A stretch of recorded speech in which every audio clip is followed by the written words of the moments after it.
नमस्कार। संसारमा हिन्दू धर्म संस्कृति सबैभन्दा प्रसिद्ध छ। अब यो हिन्दू धर्म संस्कृतिको बारेमा हामी सबैलाई राम्ररी जानकारी हुनुबाट धेरै लाभ हुन्छ, यथार्थ हामी जान्न सक्दछौँ। अब यसबारे जान्नको लागि तीनटा प्रस्थान छ हिन्दू धर्म संस्कृतिमा। तीन प्रस्थान भनेको तीन किसिमका शास्त्रहरू छन्। एउटा श्रुति प्रस्थान अर्थात् श्रुति शास्त्र। श्रुति शास्त्र भनेको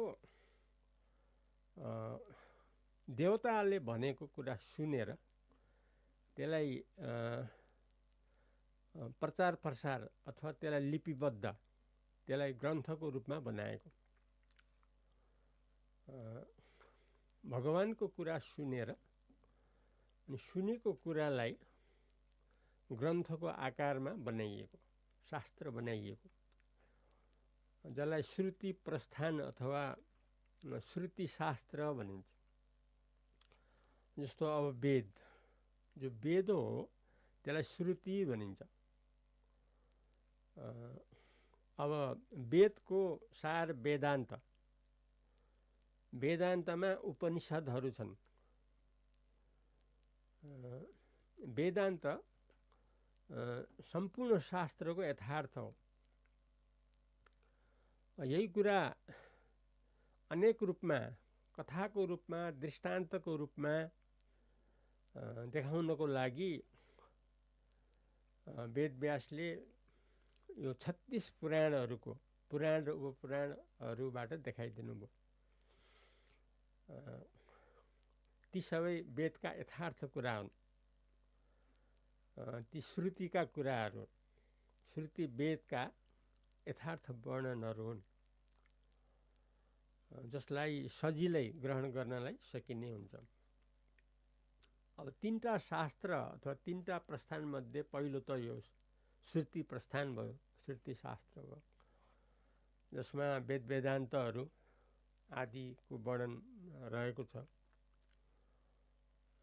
अब वेदमा त सम्पूर्ण संसारको सम्पूर्ण पक्षमा वर्णन भएको छ। वैज्ञानिकको कुरा लिएर, औषधिको कुरा लिएर, मुक्तिका कुरा लिएर, अनि धर्मका कुराहरू लिएर सारा सम्पूर्ण विषयलाई समेटेको छ वेदले। त्यही अनुसार नै विषय अनुसार, विभाग अनुसार वेदव्यासले 4 भागमा बाँड्नु भएको। किनकि सुरुमा त एउटै वेद थियो, शिव महापुराणको रूपमा। अब वेदव्यासले त्यसलाई सबैले त्यो विषयलाई त्यो अलग अलग रूपमा बुझ्न सकियोस् भनेर र छोटकरीमा सारांशमा सबैले बुझ्न सकियोस् भनेर यो 4 भागमा वेद आएको। अब यो श्रुतिको प्रसङ्ग हो, शास्त्रहरूमध्ये पहिलोको प्रसङ्ग हो। अब दोस्रो प्रसङ्ग छ स्मृति शास्त्र, स्मृति प्रस्थान भनिन्छ। स्मृति भनेको सम्झेर, कसैले भन्नुभयो त्यसलाई सम्झेर त्यसलाई लिपिबद्ध गरियो, त्यसलाई शास्त्रको रूपमा, ग्रन्थको आकारमा बनाइयो। जस्तो वासुदेव श्रीकृष्णले लडाइँ मैदानमा उपदेश दिनुभयो। अब त्यसमा अब त्रिकालदर्शीहरूले दिव्य दृष्टिबाट त्यसलाई स्मृति अर्थात् स्मरणपूर्वक शास्त्र आकारमा, ग्रन्थ आकारमा उहाँहरूले बनाइदिनु भयो। गीताहरूलाई स्मृति शास्त्र भनिन्छ, अर्थात् स्मृति प्रस्थान भनिन्छ। अब गीता वासुदेव श्रीकृष्णबाट भएका उपदेशहरूको सङ्ग्रहलाई श्रीमद् भगवद् गीता भनिन्छ भने, फेरि सम्पूर्ण वेदको सारांशलाई लिएर बनेको श्रीराम गीता छ। त्यसबाट पनि वेदान्तले भन्न खोजेका सम्पूर्ण कुराहरूलाई छोटकरीमा सङ्ग्रह गरिएको छ,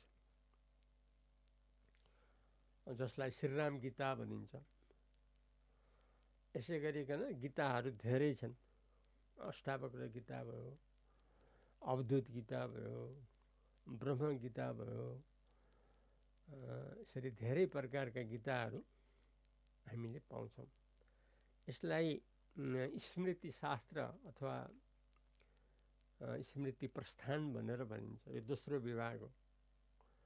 यसबाट पनि सारा वेद वेदान्तका कुराहरू सबैले, संसारका हामी सबैले यथार्थ रूपमा जान्न सक्दछौँ, किनकि गीतामा सम्पूर्ण शास्त्रहरूको कुरालाई देखाइएको छ। अब गीतामा श्लोकबद्ध रूपमा, गीतको रूपमा, किनभने सुन्नलाई अत्यन्त आनन्ददायक हुन्छ, त्यही सन्दर्भमा नै बाट नै गीतको प्रसङ्गबाट नै गीता यसरी आएको पाइन्छ। अर्थात् यथार्थ कुरालाई राम्रो स्वरमा लयबद्ध रूपबाट श्लोकको रूपमा आनन्दले सुन्न सकिने, सुनाउन सकिने माध्यम हो गीता। गीताबाट वेदान्तले भन्न खोजेका कुराहरू सम्पूर्ण रूपमा हामीले जानकारी पाउन सक्दछौँ भने अब तेस्रो प्रस्थान, तेस्रो शास्त्र हो न्यायशास्त्र। न्यायशास्त्रको भूमिका के छ भने अब वेदमा त धेरै कुराहरू छ, त्यस सन्दर्भमा धेरैले धेरै कुरा लेख्नु भएको छ। त्यसमा कहीँ कतै विरोध जस्तो पनि देखिन सक्छ, होइन, फल्नामा त यस्तो भनिएको छ, यसमा भनिएको छ, बाज्य यस्तो छ नि, यथार्थ के हो भन्ने यस्तो ठाउँ ठाउँमा धेरै प्रसङ्ग आउन सक्छ। अथवा गीताहरूमा पनि धेरैले लेख्नु भएको छ, ज्ञानमानहरू धेरैले लेख्नु भएको छ। त्यसमा कतिपय प्रसङ्गहरू त्यहाँ बाजिएको जस्तो पनि लाग्न सक्छ पाठकहरूलाई, पढ्नेहरूलाई, होइन, यस्तो यहाँ त यस्तो भनिएको छ, त्यहाँ त फेरि अर्कै यस्तो भनिएको छ, फेरि त्यहाँ त अर्कै भनिएको छ, यस्तो पनि आउन सक्छ। अब यो सबैलाई न्याय दिने ब्रह्मसूत्रले हो। ब्रह्मसूत्रले नै जहाँ जहाँ विरोध जस्तो देखिन्छ त्यो शङ्का हटाइदिन्छ न्यायशास्त्रले। यो न्यायशास्त्र बन्यो वेदव्यासबाट 5000 वर्ष पहिले। उहाँको यो मौलिक ग्रन्थ हो। यो ब्रह्मसूत्रको नामबाट न्याय प्रस्थानमा जो वर्णन छ त्यो ब्रह्मसूत्रबाट वर्णन रहेको छ। अर्थात् ब्रह्मबारे वेदव्यासले यथार्थ बताउनु भएको छ, किनभने ब्रह्म चाहिँ नि यथार्थ हो। ब्रह्म यो परब्रह्म परमात्माको नाम हो, यथार्थ वस्तु स्थितिको नाम हो ब्रह्म। अब त्यो ब्रह्मसूत्रमा ब्रह्मलाई यथार्थ जान्न सकिने र सबै शास्त्रहरूलाई समन्वय गर्न सक्ने त्यस्तो छ यो ब्रह्मसूत्रमा, जो वेदव्यासले सर्वज्ञ सर्वात्मा त्रिकालदर्शी, जो नेपाल तनहुँ डमौलीमा जन्मनुभएका वेदव्यास, उहाँले नै बनाउनु भएको। अझ त्यहाँ व्यास गुफा भन्ने पनि प्रसिद्ध छ डमौलीमा। भनिन्छ त्यही गुफामा वेदव्यासले भन्दै जानुभयो, गणेशजीले लेख्दै जानुभयो, यस्तो भनिन्छ। आज पनि त्यो व्यास प्रसिद्ध रूपमा, पर्यटकीय रूपमा रहँदै आइराखेको छ।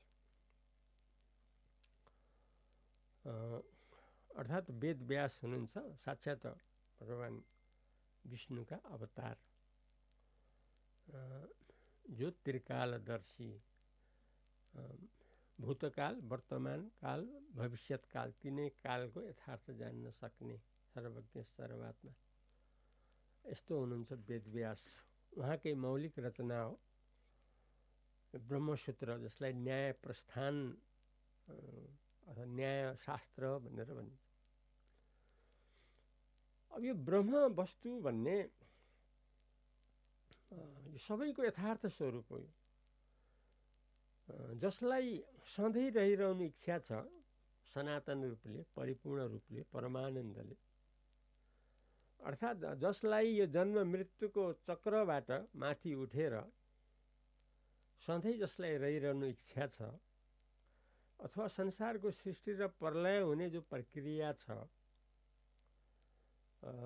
भले लामो समय किन नहोस्, उत्पन्न हुने, लामो समयसम्म रहने, फेरि प्रलय अर्थात् विघटन हुने, फेरि सृष्टि हुने, यस्तो क्रम जो छ, यद्यपि यो धेरै लामो अवधि हो, यो करोडौँ वर्षको यो अवधि हो, तर जसलाई यो करोडौँ भए पनि आखिरी उत्पन्न र नाश हुने प्रक्रिया त त्यसमा पनि आयो, त्यसबाट पनि माथि उत्रेर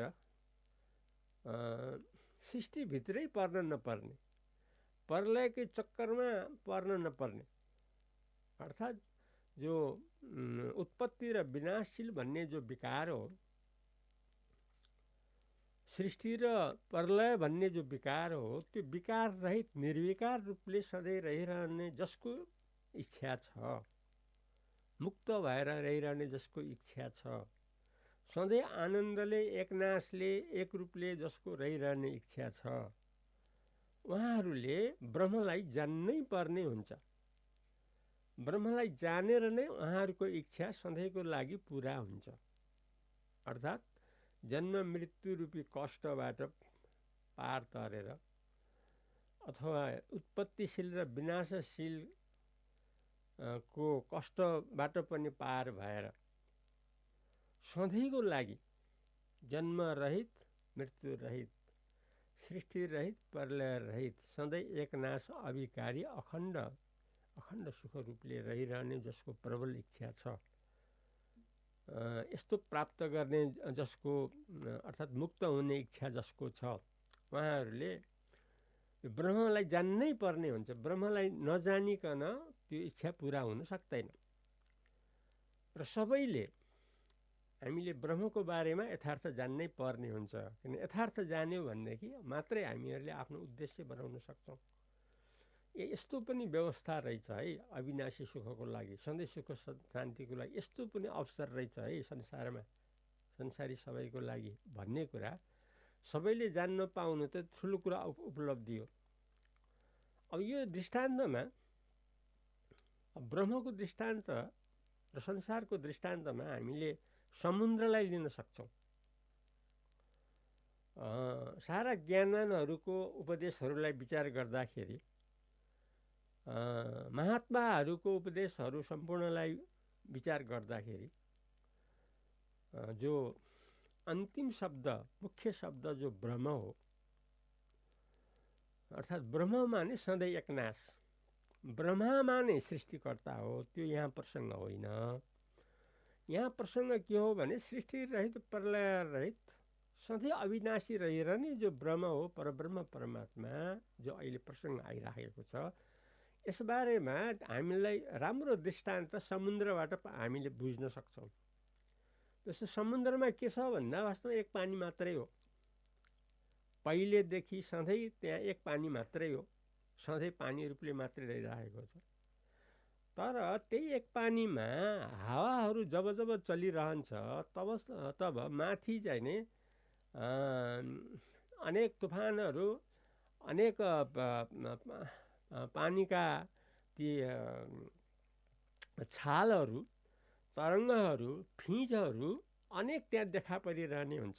तिनीहरू खडा हुन्छन्, आफ्नो अवधिसम्म रहन्छन्, एक आपसमा जुत्छन् पनि, फेरि तिनीहरू समाप्त हुन्छन्, अनि फेरि हावाको कारण फेरि चाहिँ उत्पन्न हुन्छन्, फेरि आफ्नो समयसम्म तिनीहरू सञ्चालित भइराखेका हुन्छन्, फेरि उनीहरू लय हुन्छन्, हराउँछन्, फेरि निक्लन्छन्। यस्तो क्रम सधैँ चलिरहन्छ समुद्रमाथि। ठिक त्यस्तै समुद्र जस्तै ब्रह्म हो, अविनाशी, जसलाई सच्चिदानन्द भनिन्छ, परब्रह्म परमात्मा भनिन्छ, जसलाई पशुपतिनाथ भनिन्छ, जसलाई शिवको खास स्वरूप भनिन्छ, जसलाई निराकार परमात्मा भनिन्छ, त्यो चाहिँ नि समुद्रको पानी जस्तै हो, सधैँ एकनाश छ। अब हावा जस्तै भनेको जहाँ जहाँ वृत्तिहरू खडा हुन्छ, जहाँ जहाँ भावनाहरू खडा हुन्छन्, जहाँ जहाँ बुद्धिहरू खडा हुन्छन्, जहाँ जहाँ अहङ्कारहरू खडा हुन्छन्, त्यही अनुसार नाना रूप यहाँ संसारमा निक्लिरहेको छ र त्यो अवधिसम्म रहिरहन्छ। फेरि उनीहरू नाश हुन्छन्, फेरि यिनीहरूबाट नै बहिर्मुक्तबाट भने फेरि खडा हुन्छन्, रहन्छन्, फेरि हराउँछन्, फेरि निक्छ। यस्तो क्रम सधैँ चलिरहेको छ र यो क्रम सधैँ नाश गरेर सधैँ अविनाशी रूपमा रहनलाई, जसरी ती छालहरूलाई एक समुद्र रूपले रहिरहनु नै निर्विकल्प उपाय हो, ठिक त्यस्तै हामी सबैलाई सधैँ आनन्दमा रहिरहनलाई एकमात्र परिपूर्ण निर्विकल्प उपाय हो ब्रह्मरूपले रहिरहनु। आजलाई हामी यति नै गरौँ। भोलि फेरि नयाँ प्रसङ्गबाट आउनेछु। तबसम्मलाई अद्वैत प्रदीप बलरामजी सरस्वतीलाई बिदा दिनुहोस्। नमस्कार।